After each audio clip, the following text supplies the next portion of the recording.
Bueno, yo soy César Meneses, soy profe de filosofía y palabra y literatura en el Colegio Soleira. Estudié filosofía y antropología y ahora soy profe. Me considero un educador sociocrítico. De alguna manera pienso que la sociedad en la que nosotros vivimos, el sistema educativo, el sistema mundo como tal, hay que mantenerlo en crítica y no podemos pensar pues que el sistema como tal funciona. Hay que estar criticándolo. Yo me fui construyendo en una persona sociocrítica, en una persona que piensa sociocríticamente, casi que desde mi proceso formativo de estudiante de colegio. En el colegio de hecho ya tenía como ciertas maneras de pensar sociocríticas. eh, y la universidad pues me abrió muchísimo la mente y después llegar a dar clase en un colegio de educación tradicional también me permitió pensar críticamente esa educación tradicional.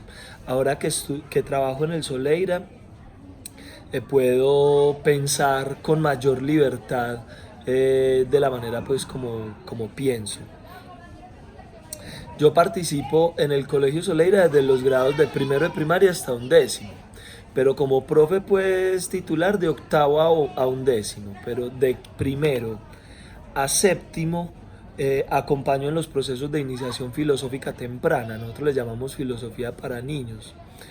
Y es un proceso bien bonito porque nosotros hemos adoptado de alguna forma las metodologías de Matthew Littman, pero las hemos modificado eh, a un extremo que creemos que hemos construido también un poco nuestras propias metodologías.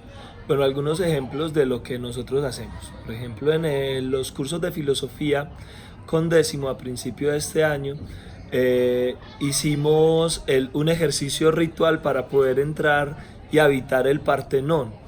Nosotros tenemos un salón que era la antigua sala de profes, al que le decimos que es nuestro salón de filosofía, le decimos que es el Partenón. Ahí no puede entrar cualquier persona, solamente un pensador. Y con los chicos hemos hecho algunos rituales para ganarnos el ingreso al Partenón y han sido discusiones muy interesantes. Pensar, por ejemplo, una filosofía que no solamente es una filosofía occidental, sino que hemos trabajado temas de filosofías africanas, filosofías latinoamericanas y filosofías del sur. Eso ha sido muy interesante.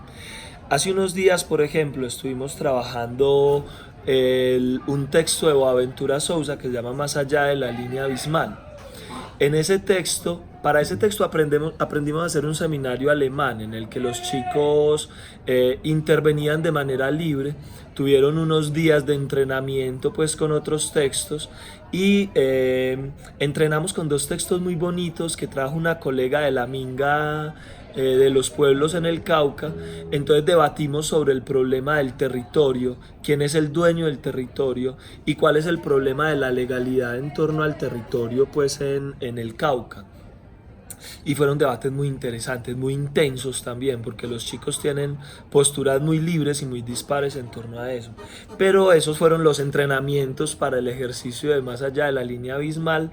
Y el ejercicio de la línea abismal lo acentuamos sobre todo con el problema de Lagos en Nigeria. Hablamos un poquito del caos en Lagos, de los problemas de manipulación del alimento en Nigeria y en África por medio de los centros de poder y aclaramos entonces cuáles son las líneas abismales. Hablamos también de la línea abismal en Medellín, cómo se vive esa línea abismal acá en Medellín, cómo la podemos observar y llegamos a conclusiones pues profundas. Por ejemplo, los chicos concluían sobre las vallas de colores que hay en Moravia y lo parecido que son esas vallas que tapan de alguna manera los tugurios, lo parecidas que son a una línea abismal. También relacionábamos, por ejemplo, el problema de tugurio del mundo del que habla un hábitat, que es el centro para los centros de habitación pues, de la ONU, y relacionábamos a Lagos, por ejemplo, con los tugurios en Medellín, con los tugurios en Brasil, en Lima, por ejemplo, y todo en torno a la línea abismal. Eso es otra cosa. Por ejemplo, con Décimo hemos trabajado bastante el tema de la filosofía de la madre tierra, y nosotros le llamamos así a una filosofía del sentir. Hicimos un ejercicio por ahí muy interesante con un ejercicio de desierto que yo aprendí a hacerlo pues de una forma muy cristiana cuando estuve algún tiempo por allá en un seminario mayor, y aprendí a... ¿Qué más? Bien. Y aprendí el asunto ese del desierto, la importancia de encontrarse a uno mismo. Antes de encontrarse con uno mismo les hablé un poquito del oráculo de Delfos, del letrero del oráculo de Delfos de Conócete a ti mismo, y todo eso para hablar de una filosofía personal, de un encontrarse, de encontrarse a sí mismo. Y con Once tuvimos un ejercicio muy bacano. Bueno, podríamos hablar de muchos, pero estoy hablando de unos de los que recuerdo más fácilmente, y fue que trabajamos Albert Camus. Albert Camus, el filósofo francés, del filósofo existencialista, pues que es tan interesante, y leímos el mito de Sísifo, y fue una lectura muy densa, pues una lectura que los chicos debatieron y que conversamos muchísimo en clase, que también la sufrieron un poco porque de todas maneras es un texto denso, pero lo leyeron, lo participaron, lo compartieron, de hecho en reseñas y todo eso, y después hicimos un ejercicio que desde el parqueadero del colegio, que queda por ahí abajo como a 5.000 metros pues de la montaña, estoy exagerando, subimos unas rocas. Entonces era en equipos. Le pedimos a los amigos de acá del colegio, los amigos de servicios generales, que nos llenaran unos costales con de este cascajo pues de piedras con los que le echan al parqueadero. Y con los tapaojos se organizaron en equipos, y mientras uno cargaba la bolsa con las rocas, los otros lo ayudaban. Uno de tantos tenía los ojos libres y podía ver por dónde iban, y tuvieron que escalarse todo el colegio hasta la montaña de los helechos con las bolsas llenas de piedras, para darse cuenta que al final no había nada.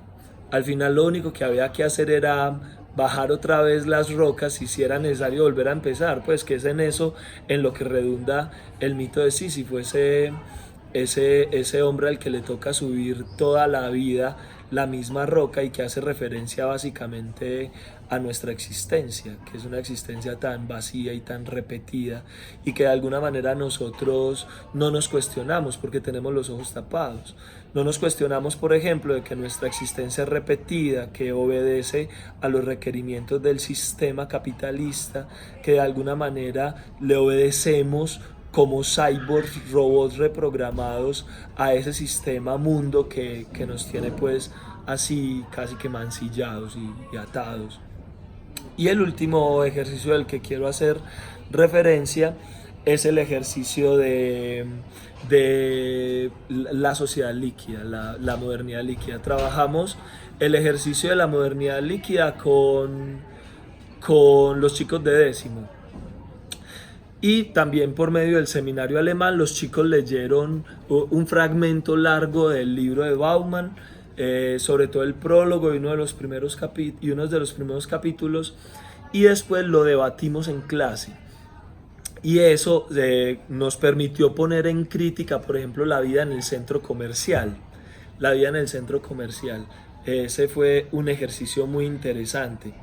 Bueno, me acordé de otro por último, y es el trabajo que estamos haciendo en este momento con la concientización de los chicos del problema del alimento en el centro del país, sobre todo en el Cauca, y también el problema de la incursión de las semillas de Monsanto en nuestros territorios. Entonces hemos estado debatiendo el asunto de de las semillas patentadas por Monsanto y hemos estado debatiendo la defensa del territorio y de la comida de los pueblos indígenas, afro y campesinos del Cauca. Vamos a tener la próxima semana un taller con la profesora Nayibe, que es una profe de acá del colegio que ha estado trabajándole duro al tema de reconocer el territorio del Cauca, de que nosotros podamos saber qué es lo que pasa más allá de los medios de comunicación que siempre nos están vendiendo una información viciada pues por lo que los centros del poder quieren. Entonces con los chicos estamos haciendo ese trabajo.